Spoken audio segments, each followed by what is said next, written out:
Le magazine littéraire Épilogue est une présentation de la Librairie du Quartier. Merci à ce précieux partenaire et à leur équipe de libraires. Vos prochaines lectures vous attendent au 1120 Avenue Cartier. Simon Poulin, bonjour Simon. Bonjour, bonjour. Qui a lu pour nous le nouvel essai de Sébastien Sainte-Croix-Dubé chez Varia dans la collection Prose de combat. Un livre dont un auteur dont on vous a déjà parlé à cette émission. Tu me donnes un livre que je t'avais prêté. En 2018, je vous avais parlé de la culture du divertissement de Sébastien Sainte-Croix-Dubé, où il réfléchissait sur la place de la culture dans nos vies. Je sais que j'avais aimé ça. J'ai un souvenir assez flou, par contre, mais je sais que j'avais aimé ça à ce moment-là. Et toi, tu as beaucoup aimé L'errance des racines, la vie au cœur d'une forêt. Et là, il nous apporte vraiment dans le bois. Oui, mais je vais pas dire que j'ai aimé tout de suite, puis que j'ai aimé tout le temps. Garde-nous sur la surprise. Mais quand même, j'ai aimé. Alors, il faut dire qu'au départ, là, j'ai abordé la lecture de ce livre-là avec quand même des doutes puis une certaine appréhension. Parce que sur la 4e de couverture, je disais que c'est après l'acquisition de sa terre à bois que l'auteur s'est mis à questionner la relation que l'on entretient avec la forêt. Alors qu'avant, dit-il, il n'avait jamais su donner le nom d'un seul arbre. Là, en me disant, bon, de quoi il va être question vraiment, de quoi il peut s'agir, parce que moi, j'ai vécu un peu plus dans la forêt, un père, un ex-beau-père, un beau-père actuel. Et j'ai eu une forêt moi-même, une érablière, pour ne pas le dire directement. Donc, j'ai pu méditer plusieurs fois dans le bois et sur la forêt et sur notre place dans cet univers-là qui a une écologie à elle, etc. Bon. Puis la forêt, quelque chose qui est omniprésent quand même au Québec, mais oui. Que oui, si on est en milieu urbain, à part aller prendre une marche dans le bois, on ne connaît pas toujours aussi bien le fonctionnement de notre forêt qu'on pourrait le croire.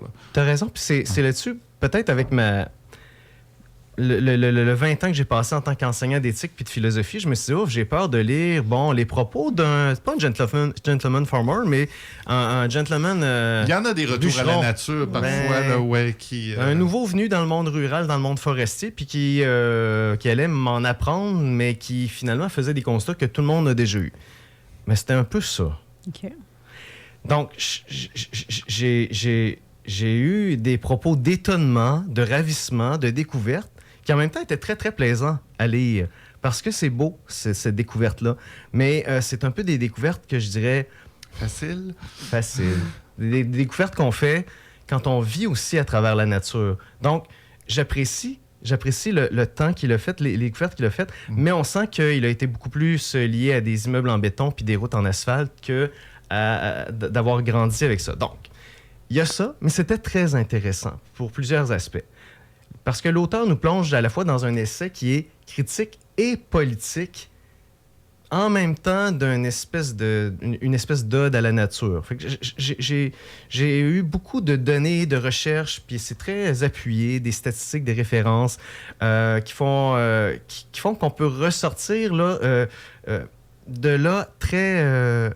avec une curiosité saine sur tout ce qui est autour de la nature, autour de la forêt, des statistiques sur le braconnage, des statistiques sur la coupe à blanc, des statistiques sur les gens qui touchent la forêt, puis on comprend mieux.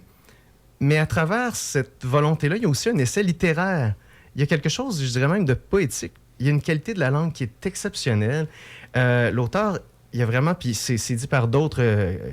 critiques, d'autres chroniqueurs qui disent sa grande habileté à choisir les mots, construire des phrases, il se laisse lire, ça coule comme un ruisseau. C'est vraiment, c'est la nature elle-même qui nous emporte. C'est magnifique pour ça. Et puis, ces chapitres, un peu comme tantôt, tu nous parlais des divisions en 16 pour les 16 autres, bien là, c'est 4 sections, équinoxe de printemps. En fait, c'est plus le premier, c'est équinoxe d'automne, solstice d'hiver, donc les 4 saisons qui se suivent. Ça, c'est très intéressant. Enfin, là, on arrive avec un essai philosophique, je dirais même parfois spirituel, tout en nuances, en profondeur. L'auteur essaie de nous transmettre beaucoup de sens à ce qu'il vit dans la nature, la signification qu'il reçoit, qu'il construit de la nature, puis de la forêt qu'il habite, parce que là, il y a un camp qui s'est construit, il y a des expériences dans la nature qui sont parfois très difficile. Il y a eu des peines, il y a eu de la souffrance, il y a eu des choses qu'il aurait aimé ne pas vivre. Puis, il tente de nous convaincre qu'il y a d'autres façons de de l'apercevoir, cette nature-là, qu'on n'a pas, puis de réfléchir avec lui.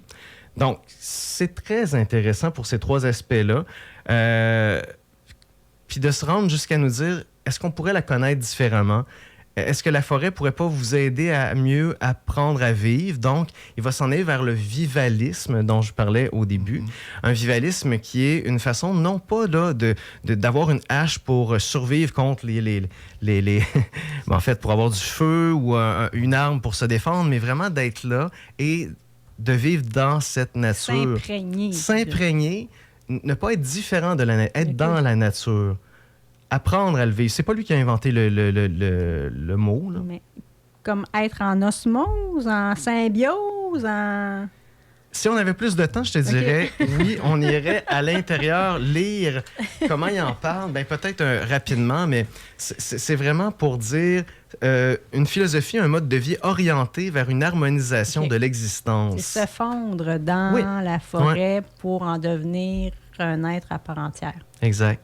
Puis là, c'est vraiment d'être capable de nous dire aussi, savoir nommer les éléments de la nature, comment ça nous les fait voir différemment. Parce que lui, il part de ça, en fait, comme prémisse. Je ne savais rien au départ. Je ne savais pas nommer la nature. Je ne savais pas ce que ça comportait.